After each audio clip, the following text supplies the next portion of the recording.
I'm ready to go. Okay, so the last time I PechaKucha was like 2 or 3 years ago, in person actually, with Astrid and Mark. And I want to do a great shout out to Michael, Pat, and Riptide in Shenzhen, because that's where we all were. That time, I told the story of an art suite that my partner Huschang and I did at Ice Hotel Sweden called Cat's Cradle. And today we're going to be visiting snowy Sweden again. So there it is. You can see Ice Hotel is there right between Halifax and Tokyo. And it's about 200 kilometers north of the Arctic Circle in a village called Jukkasjärvi. And our time there coincided with the polar nights in December, when the days were so short that the sun barely rose before it set again.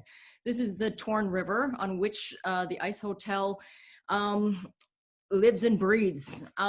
It is a town with 600 people and 900 dogs and a very charming church from 1607. And here you can see some of the essentials of being up there in the dead of winter. So vitamin D for the days where you don't get enough sun, hefty dosages of carbs and protein, and Torn River beer made from the same source from which the Ice Hotel is built. So this project, the Ice Hotel, is something that is a true sustainable project, which starts with harvesting the ice when it's at its thickest. It goes into storage over the summer and fall.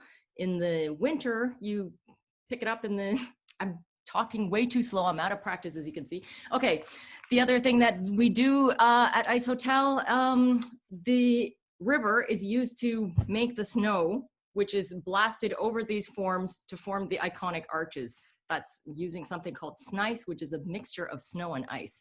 And here you can see the metal form. And if you imagine pulling the metal form out towards you on the left, after the snice has hardened, you end up with this beautiful arch. And you can see the reindeer skin and the antlers on the door of this arch. And in the next image, now I'm talking too fast, you can see this crazy, amazing, beautiful site, which looks just like this in real life. This is at the magic hour when the light is blue and purple, and it's a feeling that you cannot really describe. It's something that really touches you, something like when you see sakura in Japan the first time. Okay, we're nearly halfway through and I haven't introduced my cat. She always shows up everywhere.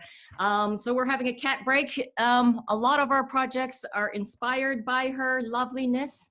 And this includes the project that I'm going to be talking about now, which is called the Tao of Cat, in which a cat looks at the frozen pond with her paws on the surface of the ice, and she looks at the fish underneath, and the only thing that's separating her from the fish is a thin sheet of ice. I think I've lost track of where I am. Okay, this is one of the most important rooms, a sneak peek behind the scenes that you would not get to see if you were a guest at Ice Hotel, but it's super important. This is where you can exchange your tools. You can get things that you don't have in your toolbox, beautiful chisels. You can get your ice blades sharpened. Okay, I'm talking too slow. This is what the room looked like on the first day. So the blocks are put in. We've had a consultation with the Ice Hotel team. We have the blocks there. We're measuring, we're checking everything twice, and we're starting off by making what is called snice with nice, beautiful, fluffy powder snow. And here you can see it being applied to the wall surface. If you don't get the snice at the exact perfect temperature, it either turns into an ice ball, which you then have to dig out again, or else it just falls off the wall. So it's something that you really have to do exactly perfectly for it to stick properly. And here, this is the beginning of roughing out the forms with the chainsaw.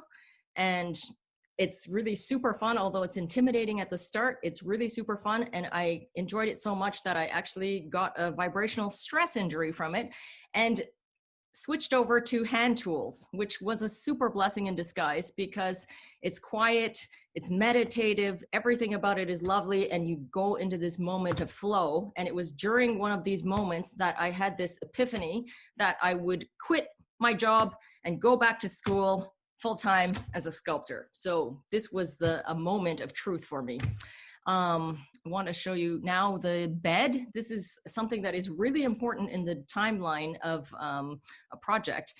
All the rooms are booked out on the first night, and you can have not all your details down to the last perfect detail in your design, but you can't not have a bed ready for when guests arrive.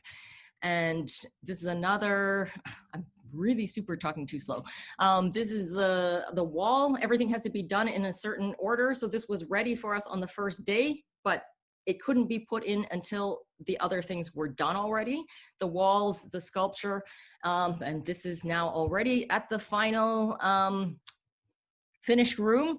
We're looking at it from the bottom of the pond up at the cat and the fish, and we're in the bottom of the lotus pond. So the trick is that we are rotated 90 degrees and looking at it from a tricky perspective.